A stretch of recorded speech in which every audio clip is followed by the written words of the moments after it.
Welcome to the Athletes in Motion podcast, from race to recovery, with your hosts, Tom Riegel and Kenny Bailey.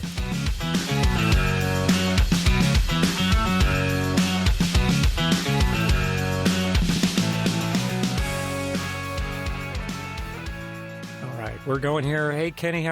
Kenny's not here this time. So we're trying this a little bit. Kenny had a little bit of a hiccup today. Couldn't make us, but we've got Shannon Burke here on the podcast.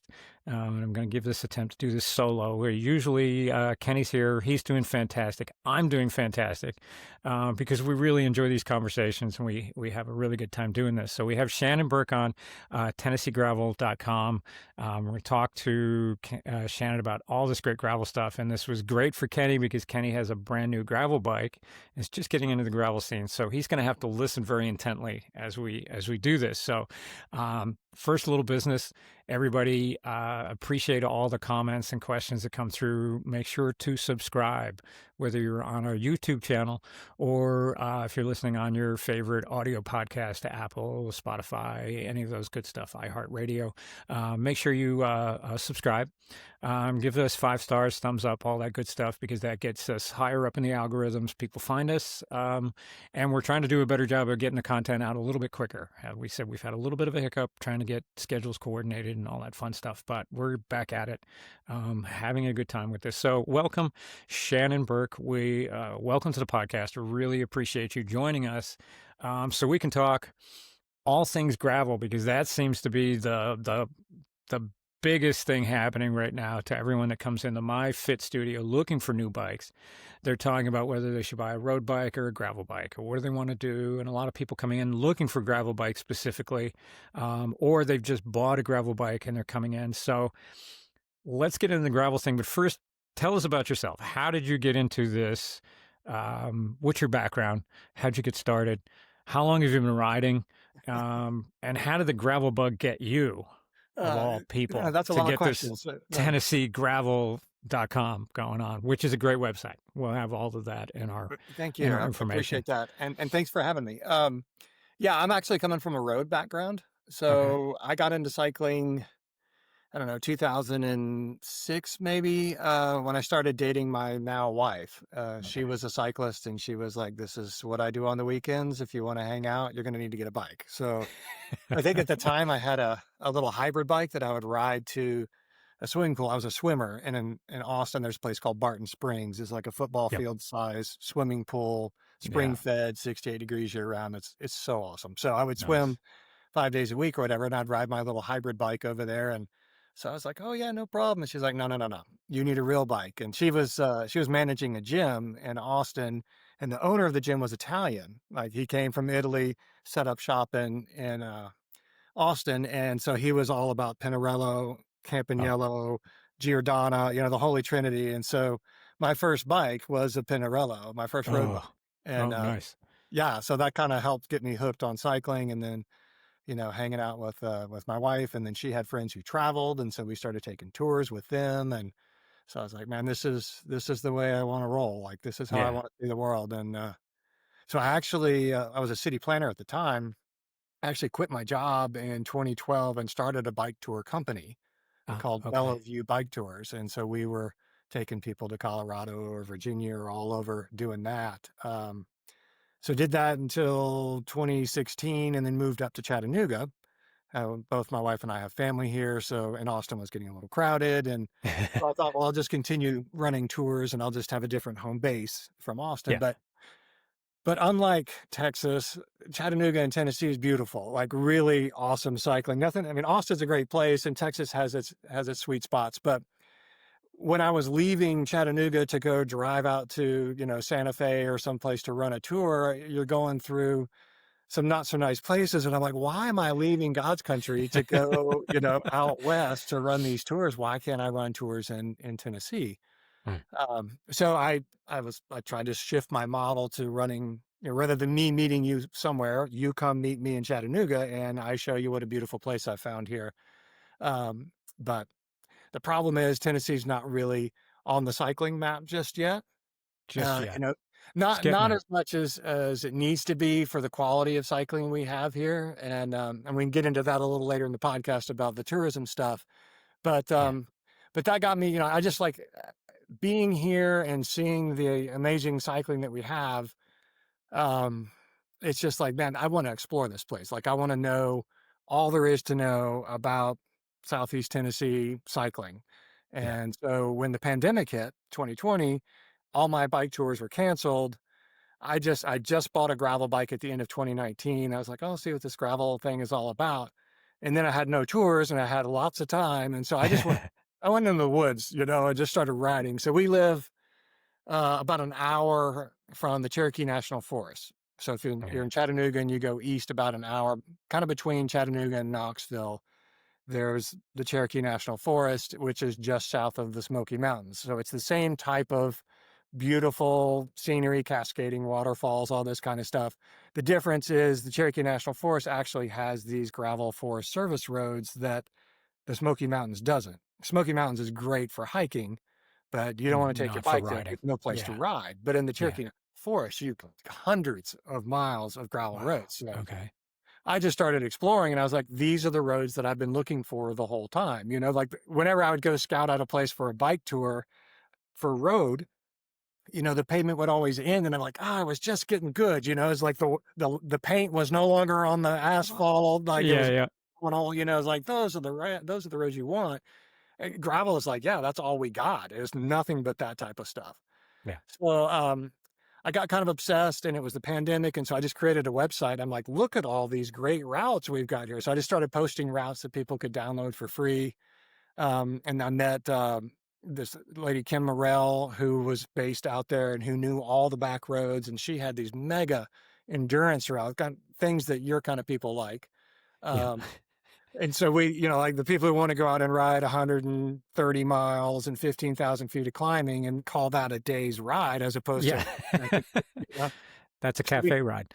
yeah, right, exactly. So we set these up as an individual time trial challenge. So particularly Yeah. during the pandemic, that was something that people were kind of like, I need to do something, but I'm scared to go to group rides or to events. And so we set up this ITT system where they could do the ride, send us their Strava, do a little verification form, and then we'd post their time, and then we'd, you do all three. We had a little Triple Crown. I'll give you a T-shirt and a hat, and it's just kind of like a fun way to get people to ride in the woods and to have a different experience when they weren't able to go to races. So Yeah. anyway, that was a long story to get to where we are in terms of Yeah. just like trying to find a way to make the woods accessible to people, to allow them to experience what I think is just, cycling heaven out there. And so we've got a bunch of different ways of doing that with bikepacking routes, with the ITTs, with just straight regular routes, and all of it's posted on the website. It's all free, and people seem to like it. I was surprised how it took off in terms of like, checking the numbers of people who are actually using the site and then meeting people in Chattanooga. And it's like, oh, you're the You're the Tennessee guy that did travel that. guy. Yeah. Well, thank you. I use that site all the time. So that's kind of Yeah. cool. It's awesome. And I don't think people realize that Tennessee is broken into three parts. So the state flag has 3 stars on it for Western, Middle, and Eastern Tennessee. And there's 3 distinct regions. They're very distinct from one another. And I think we're just learning more about Eastern Tennessee. Like I've been here for 5 years now, and I'm in Middle Tennessee, love it. And we're discovering all sorts of roads. There's great road riding. There's fantastic roads out here all the time. But like you said, as you go further and further out, the roads end. Well, the pavement ends, I should say. The roads keep going, but the pavement ends. And I think like a combination of finding those roads as we try to get out further from the city and from the cars and enjoy the outdoors a little bit more and get separated from some people. Like the pandemic was in that sense good in a way because it got us outdoors. Right. As bad things happen, um, it kind of forced us to rethink like being outside and being outdoors. And God, the amount of people that bought bikes through COVID. I get them coming Exactly. through the Fit Studio all the time, and they're like, I said, so when did you get started? And it was like 2020. Yeah, So 2021. Yeah, right in that zone is like, yeah, I bought a bike and yeah, this was the only one that was available at the bike shop and it happened to be a gravel bike. So I've just been riding this everywhere or, whatever. But there's so many people that started at that point. So let's keep them riding and let's keep them going out there. And I think gravel is the next, um, not the next frontier, but it's certainly, the next mode for us to challenge ourselves and go out there and have some fun on it. So, yeah, and it's not just you're absolutely right in terms of exploring. Like it allows you to go places you can't go on skinny tires. I mean that yeah. side of it is fantastic in terms of what you can experience. But I think the other side of it is people are maybe a little more fearful of cars now, and Uh-huh. so the road riding has kind of faded a little bit just because it can be really dangerous if you don't know where to go. And so, but then mountain biking is also really scary to people because it's, technical and there's rocks and sometimes the tires leave the ground. And There's so trees. gravel is that sweet spot in between. And I think Yeah. that has a lot of appeal to people. Yeah, you can find those fire roads. I mean, people who spend so much time on their trainers, they're like I think this helps their bike handling skills without having to worry about the cars because they spend so much time on their trainers that their bike handling skills aren't that good to begin with. And then they get out there and get freaked out by having cars anywhere near them, Right. um, which takes a while to get used to. So now you can get to a point where you have to hone your skills a little bit better. The gravel is not the easiest to ride on. Right. It can be a little bumpy. It can be, a little slippery. You've got soft dirt, sand, some stuff. How the bike handles. You can teach yourself be really good bike handling skills, and then not worry about getting run over by a Cybertruck or something Yeah. running down the Exactly. road. So that's always great. So so what's on the website? Break us through the TennesseeGravel.com. It's the routes are there. You've got all the elevation. Can we download? Yeah. Yeah. So it's all ride with GPS. So Got it. Okay. yeah, just basically gives you like a very short summary of what the ride has, and then you just click on that, goes to ride with GPS, download it, you're good to go. One thing I should point out, and this is something like this needs to be a winter project of mine, because I need to correct all the gravel proportions because Ride with GPS at some point, maybe it was last year, they went and started adding road surface types, which is completely inaccurate. And I Yeah. even emailed them. I was like, guys, this is deceptive because you're showing, a route that I know is 90% gravel. You're showing it as maybe 40% gravel. And so if somebody takes a road bike out there or something, they're going to be surprised. And so you got to take all that with a grain of salt. So look at our numbers because I have the percentage of gravel on there as opposed to what Ride with To GPS what does. they So have. anyway, Okay. we got the routes and I've got them divided up into different areas within the national forest and by mileage or by climbing amount. Not a whole lot of flat out there. Just, when you talk about bike handling skills, the one thing you didn't mention was like switchbacks, like Yeah. coming down a hill at speed and taking a really sharp turn. Those are kind of like survival skills that you learn, how to handle that on gravel, which is very different than mountain biking even because there's nothing tacky. The Uh-huh. mountain bike can stick into dirt. You don't have that on gravel. So you got to work your angles a little different. So yeah, so just know that when you look at those routes on TennesseeGravel.com, that there's going to be a lot of climbing. That's the price of admission for being in the forest, and it's totally worth it. So get a bike with good gearing. That's the Good key. gearing. That's absolutely key. Yeah, and that's the other point of Middle Tennessee and Eastern Tennessee. I don't know Western Tennessee quite as well, but there's no flat areas here.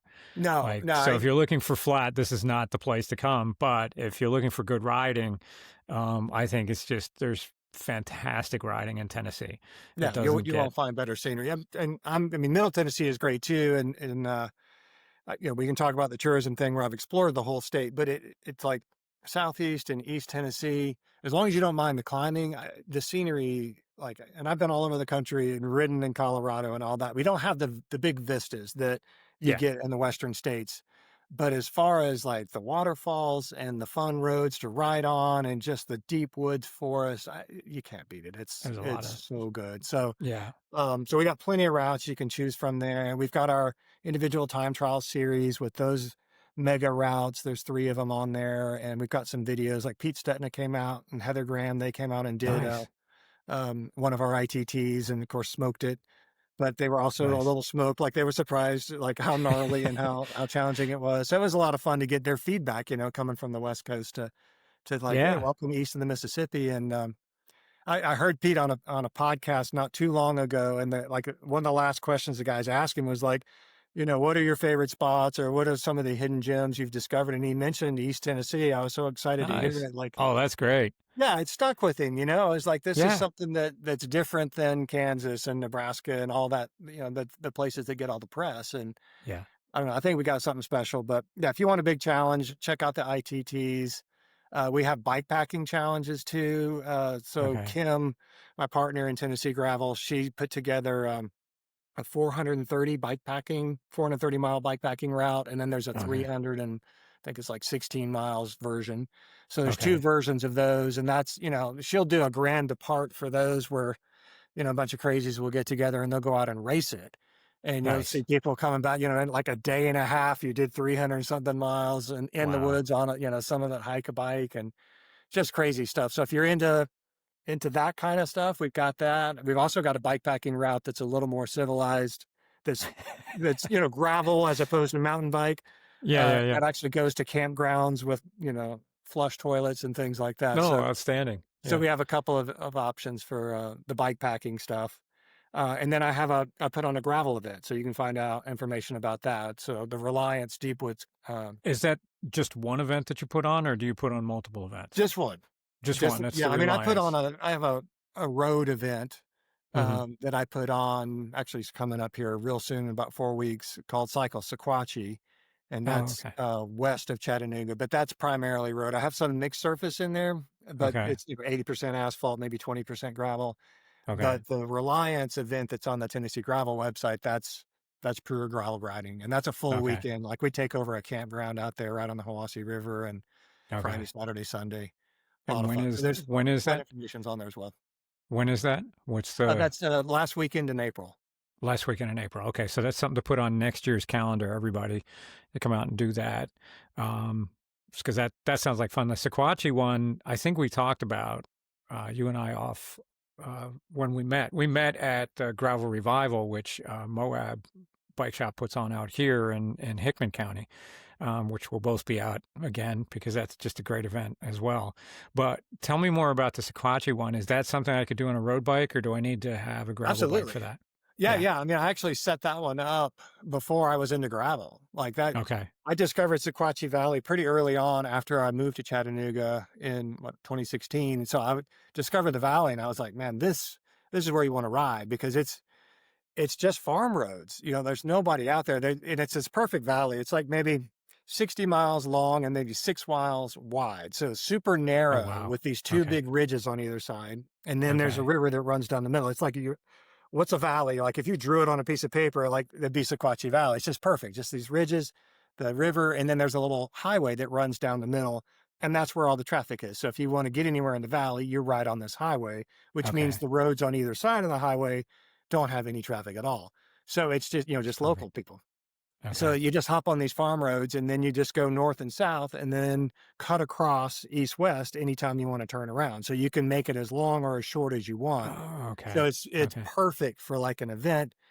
So we set it up where we've got routes from 15 miles all the way to like 103 miles. So Okay. it's whatever you want. And we have 3 hill climbs that are optional. So if you want to go up the ridges that form the Hmm. valley, we Yeah. have those. If you're into that kind of thing, like, 3-4 mile climb with double digit grades, and like one of them goes up to a hang gliding launch. So it's super scenic, but it's a 5 mile climb on a really sketchy road. So it's kind of like advanced cyclists only, but we have that for those folks. So if you Yeah. need that kind of challenge and you want 8,000 feet of climbing on your day, we can deliver that. Or if you just want to stay in the valley and do the rolling roads and the Okay. farm roads, you have that as well. And so it's been a lot of fun. This is our 6th year coming up, and Okay. just having a blast with it. A lot of fun. Okay. That's cool. I'll have to look and see if I can get that on my schedule this year. Yeah, you should totally come down. Fit that in. We talked about it last year, and then I totally forgot about it with everything else that's been going on. It's been nuts. So, Yeah.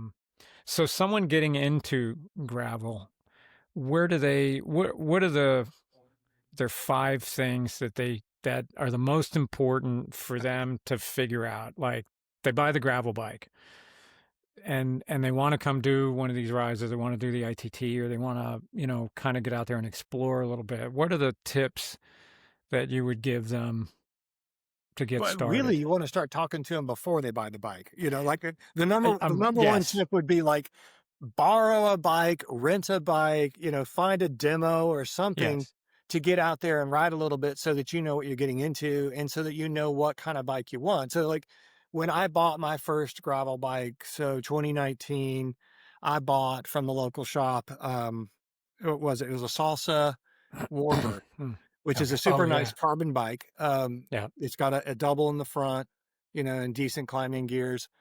So I rode that, and it came with 38 millimeter tires.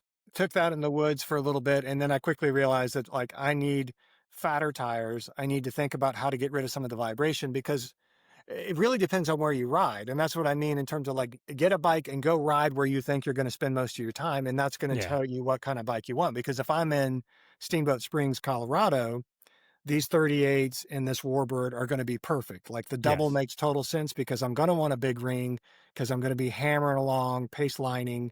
The 38s are going to be rolling fast. But where I'm at in Southeast Tennessee, when I'm looking at 5,000 feet of climbing and it's, getting pretty chunky on the downhills and I'm getting a lot of vibration, it's like, number one, I don't need a double. Like Yeah. a one by is plenty. Yeah. I need a really good big fat pie plate in the back to get up the hill. So I need really Uh-huh. good climbing gears. And I need to think about tire size and maybe the dimensions on the bike. Like maybe I need it to be a little more slack. Like I don't need the race, straight Yeah. across top bar. Maybe it needs to look a little more like a mountain bike, or maybe I need to figure out how to put a little suspension in, or maybe one of those little cheater stems that has a little shock and Has a little absorption in shock it. absorber on them. Yeah, Yeah. so you just got to go out and kind of experience it, and your body will start to tell you what kind of bike you need. Yeah. So, Yeah. that to me, that's the most important thing is like rather than going out and just buying a gravel bike, because gravel has so many different meanings depending on where you are and how you want to do it. And the other thing is like if you're not racing and you don't care about speed or weight, then you might think about like a hardtail or something in the mountain bike world where it's like I don't care if I have a heavy bike. What I really want is comfort so I can spend all day in the woods and stop Yeah. as often as I like and all that. And so maybe having the front fork and that suspension, even though it adds weight, totally worth the trade-off because you get home and your traps and shoulders aren't destroyed. And Aren't it's like, destroyed. Yeah. yeah, because I mean it does there's a lot of Yeah. vibration. And as a roadie, it's Oh, like, it's tons of vibration compared to the road. And I mean, you yeah, and I talked earlier just before we started the recording. It was this like a mountain bike, a cross country mountain bike would work that you can lock the suspension out on, which is what I'm doing. Works fine. You yeah, can also throw drop bars on it. You don't have to have the that's wide right. stretch, right? Now we can throw drop bars on a mountain bike. Yeah, did you Um, see Leadville? I mean, half the people were doing that in Leadville. So it's like that the world of hybrid bikes has arrived or it's has come back, It's like, it's the Franken bikes yeah, that, and I love it. I actually love it because I think they're playing around and experimenting with it. I look at what's his name from EF Team EF. Um, Lachlan? yeah, Lachlan. Yeah. He's done some amazing stuff with it. There's a couple other guys that are experimenting and doing the science and the math and stuff on it. And they've got these crazy stuff. Kate, that won Leadville, she's put the blips down on the shock towers. Right. Did you see that? Yeah. I was like, Just what to is get she more holding on aero. to? She put the SRAM wireless blips on the shock tower so that she can hold the shock towers on the Yeah. straight flat roads. And I'm like, I was like, if anyone has tried to hold the shock towers on a mountain bike while you're cruising along, it is not easy. No. Okay, that is not easy. She makes it look like it's nothing. And she's Yeah. like, oh yeah, the blips you just glue on and you just put there and now you can shift while you're down there. And I'm like, I Crazy. love it. I Yeah. think it's fantastic because it's like, well, we're gonna use what works. We're not That's gonna right. go with this set. Like, we don't have UCI regulations telling us that Exactly. our sock height has to be just so right because of safety. It's everyone's actually having a good time on that. So that's good to know. Like, Yeah, there's so many different types of gravel riding. There's so many different types of mountain bike riding, but gravel riding is not just like, what is Yeah. it? I mean, Well, it's the it's different like, you know, like surfaces.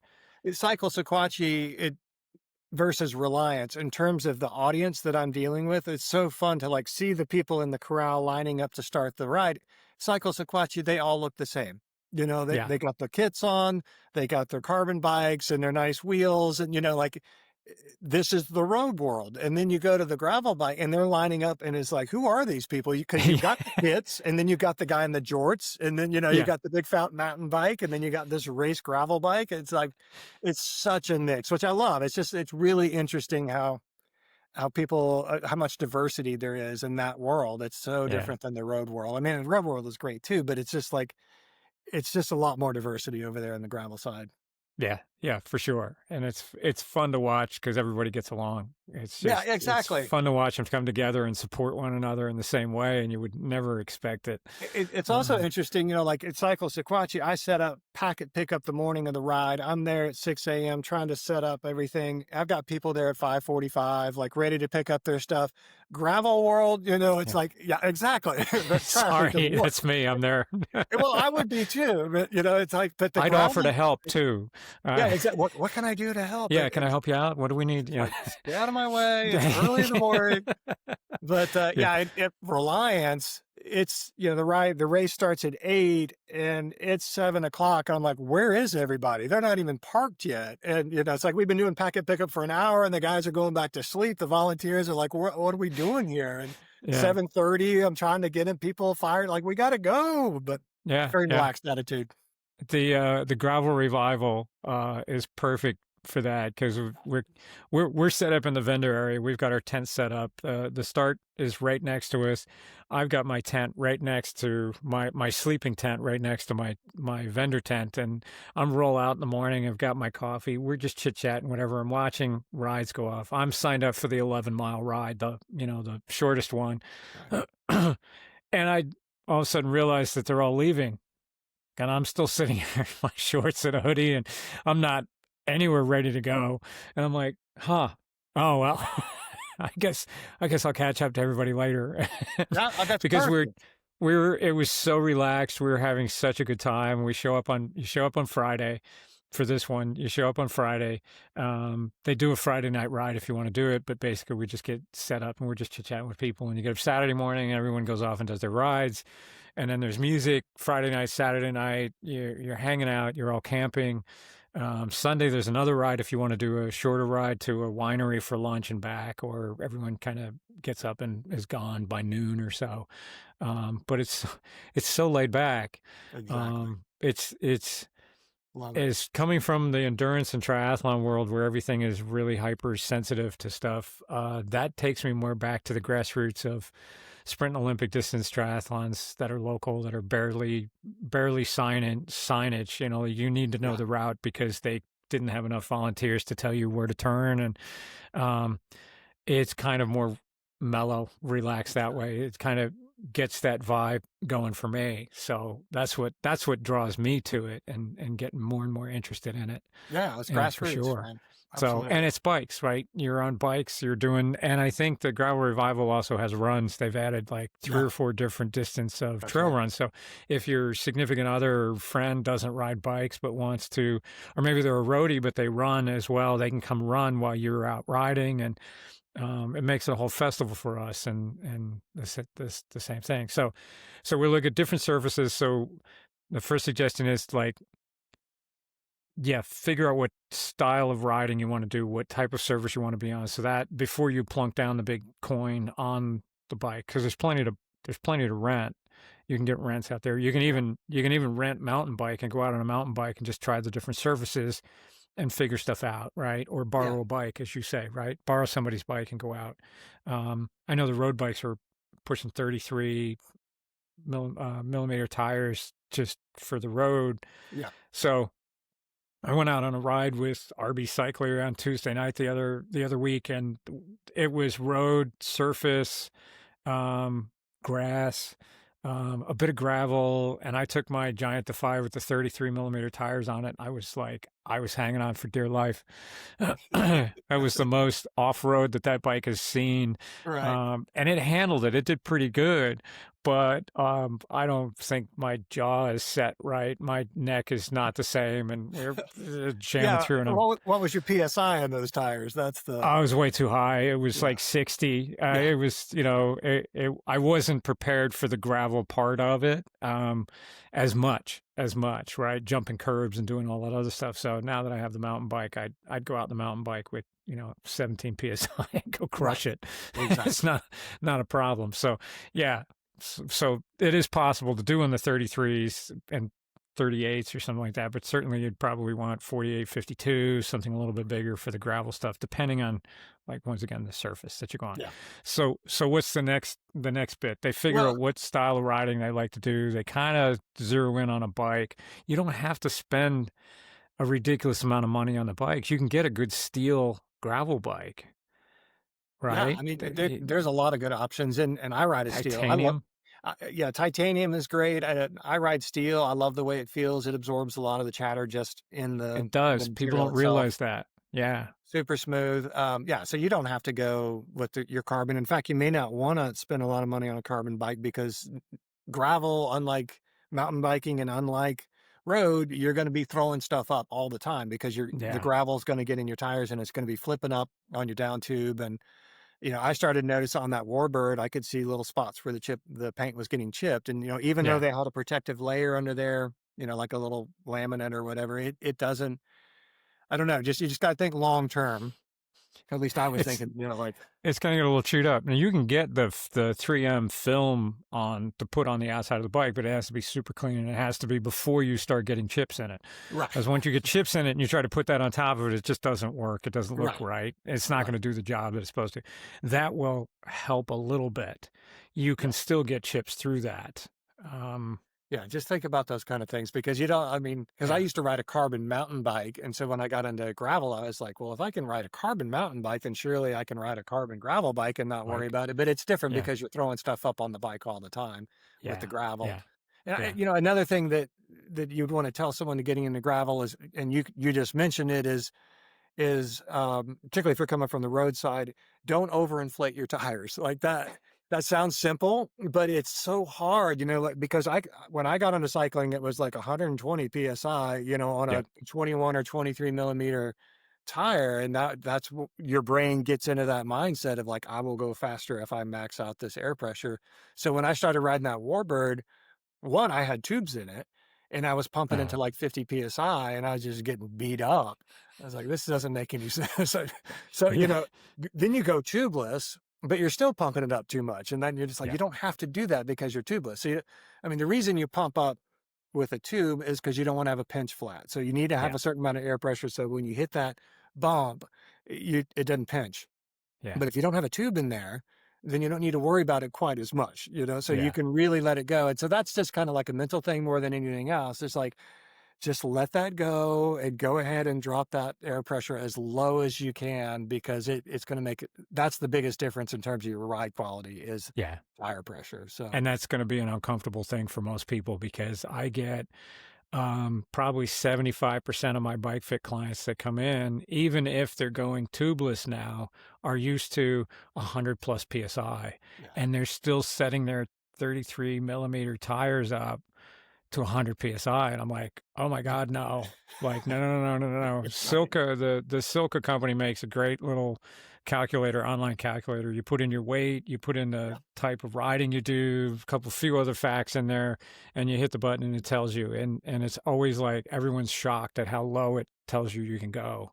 yeah, You can go pretty low. And then, okay, now think about going to gravel and you can go even lower, right? yeah. You can drop off. If you're looking at from a bumpy road to gravel, you're going to take another 10, 15 PSI at least out, and experiment with it. Drop it down. You can get one of the great little pumps now. They've got these tiny little pumps that you can, Yeah. that are battery operated, just stick in your pocket. That way you can try taking out more and go like, no, that was too much. Put a little more air pressure back into it. You find that sweet spot for you that you're comfortable with. It actually better handling with the lower tire pressure. Totally. It grips the road a little bit better. So that's a big key. Tire pressure. Yeah, yeah, for Tire sure. pressure is huge. Now, what about hydration? Right. So you're bouncing around, like you're going to have your bottles on the bike. They're going to just get chucked left and right when you hit some big bumps, right? Invest So are in we good talking bottle cages. hydration packets? Yeah. Or better cages? Yeah, I mean, again, like it's that diversity that you see at a gravel event. People swear by the hydration packs. I don't like stuff on my back. Yeah. I particularly here in Tennessee in the summertime, I'm sweating enough already. I don't need to have that thing on my back. So Yeah. I've got 3 bottle cages, and I bought good ones, and so the bottles don't eject.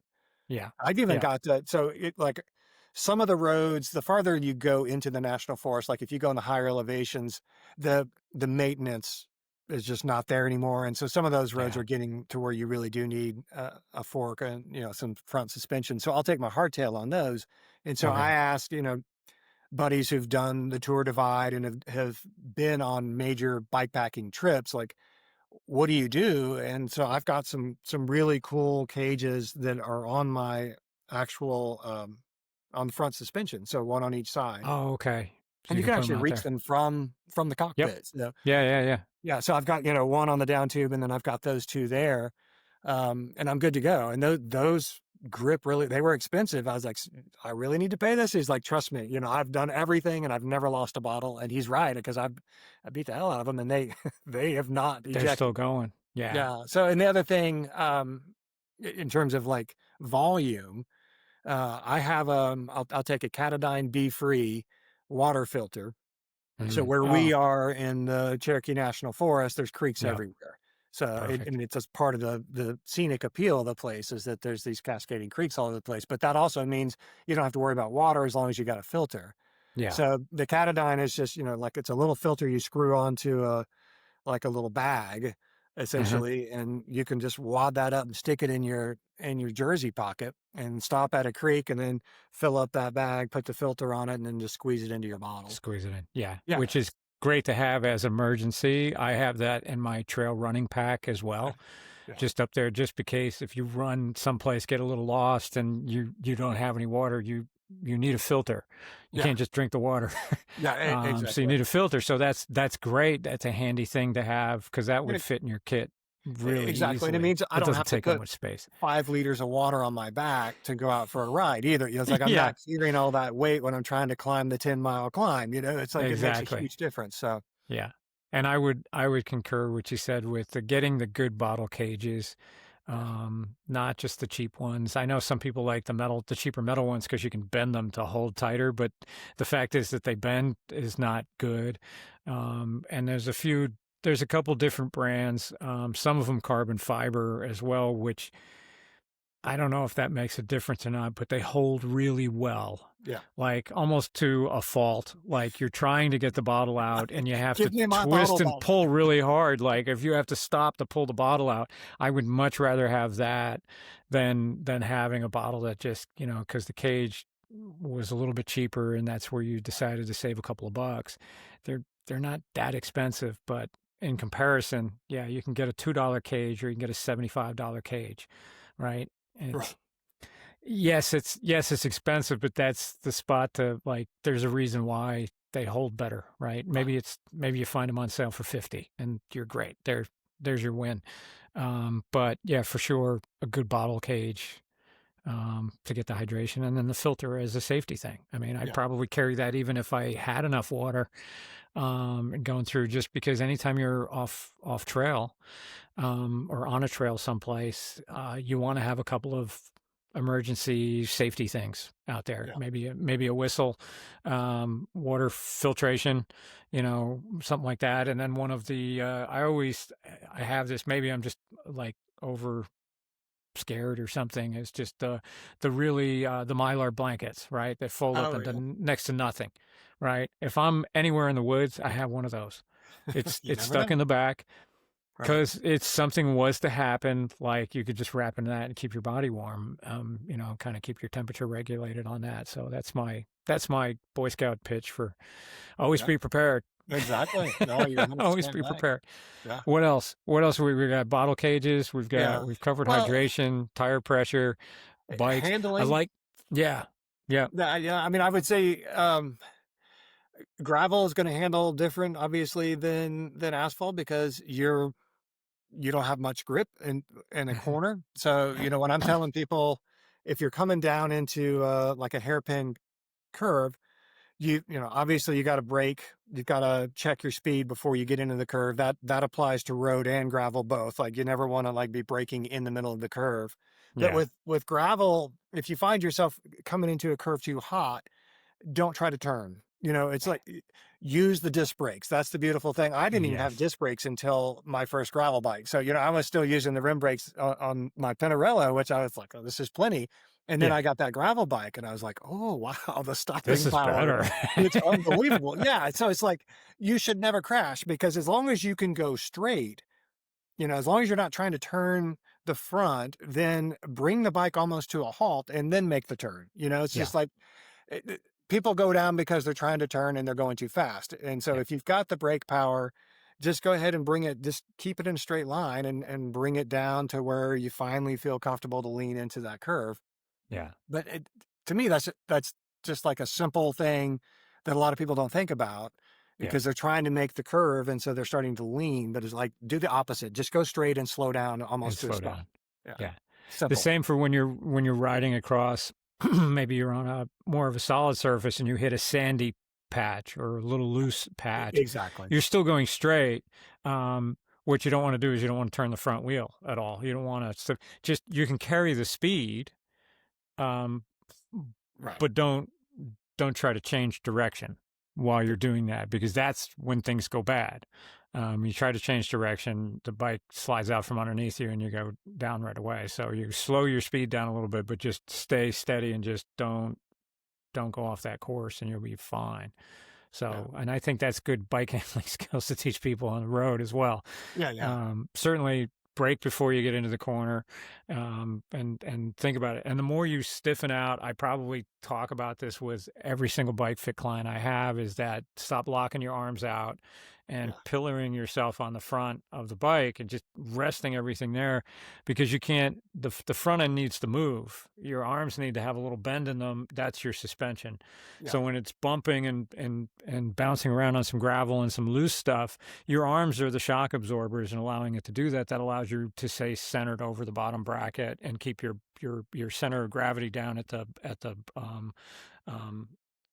bottom of the bike. Yeah, and that is So even more important in gravel, 100%. Be like, you yeah, cannot lock your elbows and have everything, have your shoulders hunched in yeah. gravel because you'll feel it so much during the ride and then the next day Oh, you'll be afterwards you'll just destroyed. feel Yeah, awful. Yeah, you'll just be headaches and like you could do some damage to your neck if it's rough enough. yeah, So for sure. So good handling skills, always important. And to take it easy in the beginning when you're just getting started on it and feeling it out. Experiment a little bit with it, feel a little bit, but do it at maybe somewhat slower speeds. Don't go bonsaiing out onto the gravel yeah, for sure. because you just take everybody else out too. So we don't like that. We Right, don't like crashing. We like someone else crashing us out even less. right. And it's like, it wasn't my fault. Yeah, Yeah, yeah, baselining in gravel is weird. We don't really do a whole lot of that in no, where we are because we're mostly going up or down. There's not a yeah, whole yeah. lot of It's a flat different baseline on. speed. Yeah. But I did go. I went to there's an event called the Dust Bowl in Indiana, and it's Hmm. a great event. They'll draw over 1,000 people. They sell out really quickly. It's amazing. Wow. But it's so different than what we have here. It's basically cornfields, and so you're in a Yeah. straight line for a long time, and then you hit a 90-degree curve or corner. It's not even a curve. It's really It's a literally 90 hard. degrees. Yeah. Yeah. And then you go in a straight line for a long time. So it was crazy, like to do that. And suddenly I'm back in roadie world. I'm like pace lining, except it's gravel. And so there's like dust everywhere Ooh. and there's gravel getting kicked up. And I'm like, I don't know these people and I need to give a lot more space than I'm giving right now. It's like the draft Yeah. is not that important as Yeah. staying alive, particularly when you Yeah. get into those corners there. The 90-degree corners were crazy because that's where all the gravel kind of piles up. And so Wow. it's like you want to slow down. You don't want to be hanging on that wheel just to save a few watts, to be drafting. So Yeah, pacelining on gravel and pacelining on asphalt is already a little bit sketchy, and it's that much more on gravel. On So gravel for sure. Yeah. give everybody plenty of space when you're riding on a gravel bike. I mean, Yeah. there's no need to be doing that kind of stuff, and particularly if you're just getting into gravel, Yeah. yeah, it's not worth it. And then be prepared for dust. Yeah, Lots of dust. lots of dust. When it's drier, there's lots of dust. When it's not dry, there's lots of mud. But Yeah, when right. there's but we love all of that, right? So just be prepared for that. Bring some extra eye drops if you've got contacts, and you know, maybe a bandana or something on the really dusty ones. Especially doing the pace lines up there, I'm sure it's Oh just yeah, it's called a dust ball for a reason. yeah, Yeah, exactly. so you get a lot of that.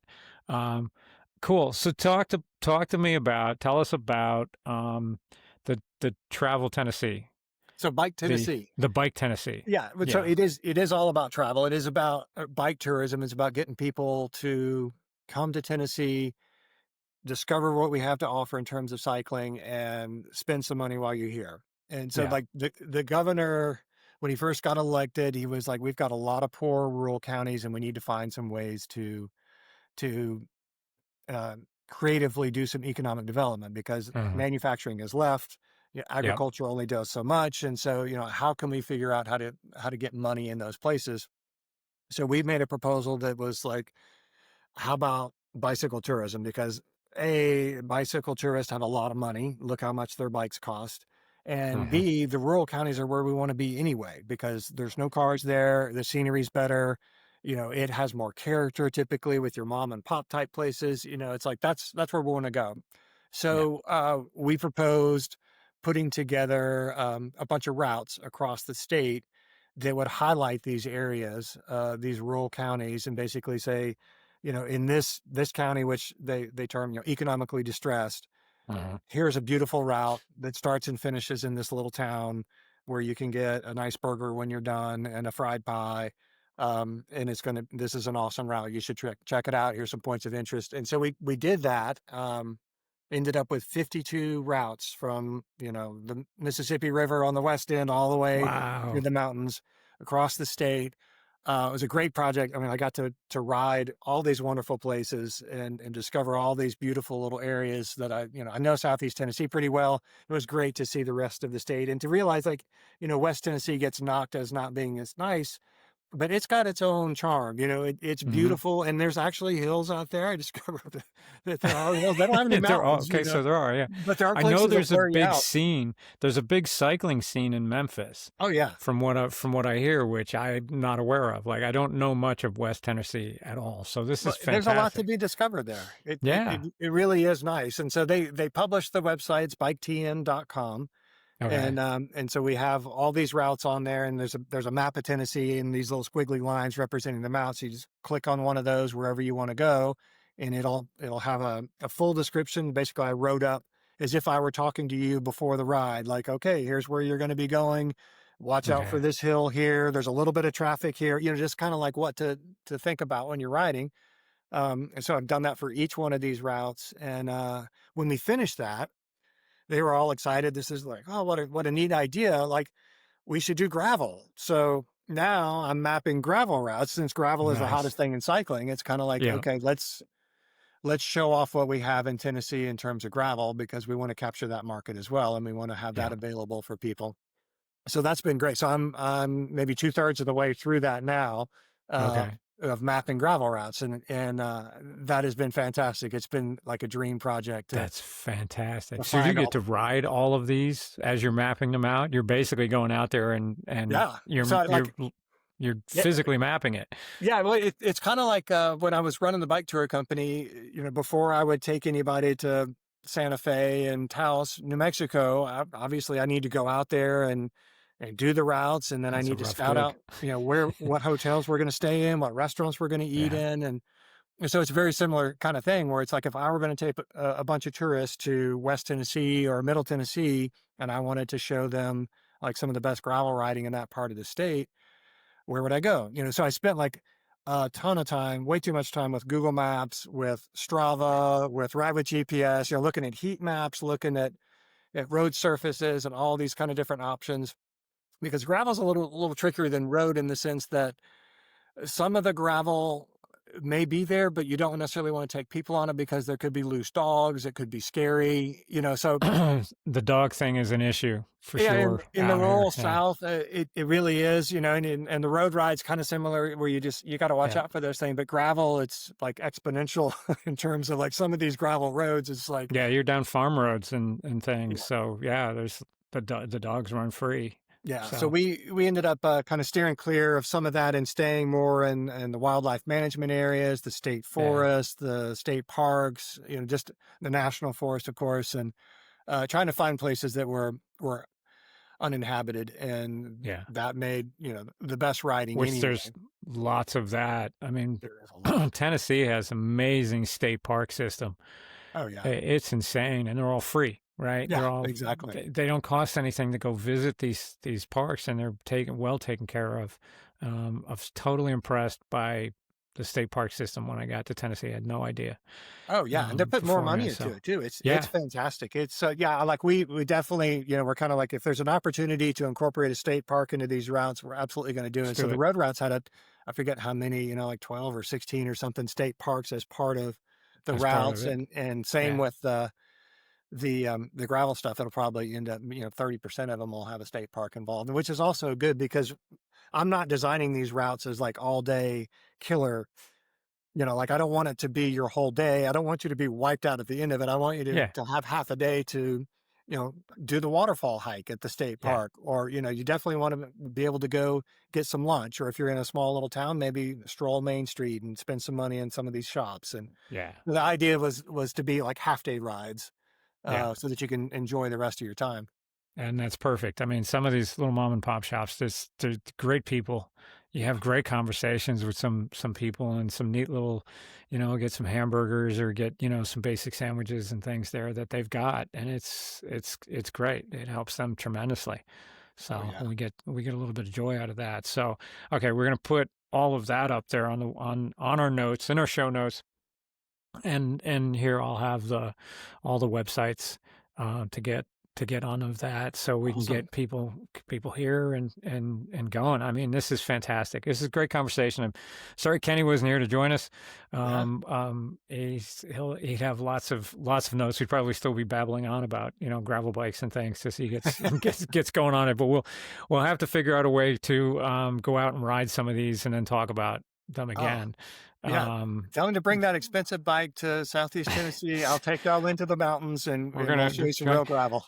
And I'm so jealous. I have to add a different part to my training and my coaching. Like when I'm putting people out onto different rides, I should probably go actually ride them and explore a little bit. So I might be picking your brain a little bit more and going totally. on and pulling down those routes to get more creative with some outdoor riding here.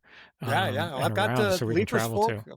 Got a good road route from Oh, there's Leapers some Fork. great. It's my favorite place to ride. Is Yeah, all through totally. Leapers Fork in the Boston area and down there. And there's a couple good little spots for sandwiches and things That's as well. perfect. So we'll do more of that. But thank you for coming on. This is a great conversation. It's really good.